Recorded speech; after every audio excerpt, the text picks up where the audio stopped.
Welcome back po sa ating channel. Grabe naman, TVJ tuloy pa rin ang pagbibigay ng mga papremyo at saya sa mga manunood ng EAT. Kampo ng mga halos-hos may buwelta sa TVJ. Alamin ang buong detalye.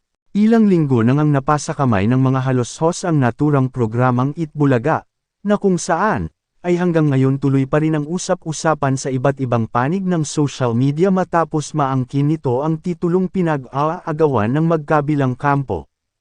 Samantala usap-usapan ngayon sa iba't ibang bahagi ng social media ang naturang buwelta ng kampo ng mga halos-hos sa dating TV host ng Itbulaga, na sina Tito Vic and Joey na kung saan, hindi nakaligtas sa mata ng mga marites ng social media.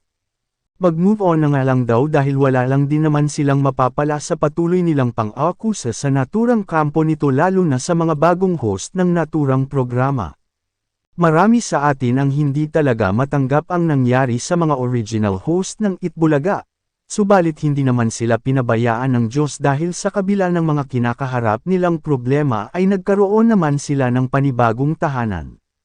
Na ngayon ay napapanood na sa telebisyon mula sa kapatid network na pinamumunuan ni Chairman Manuel V. Pangilinan na kung saan tuloy pa rin ang pagbibigay ng tuwa at saya sa kanilang mga manunood. Hanggang sa ngayon nga ay hindi pa rin sila nawawalan ng pag-asa na magiging maayos rin ang lahat dahil sa kabila ng mga pambabatikos sa kanila ng mga netizens ay nakikita mo pa rin yung pagtatyaga at pagbibigay ng tuwa at saya sa buong mundo.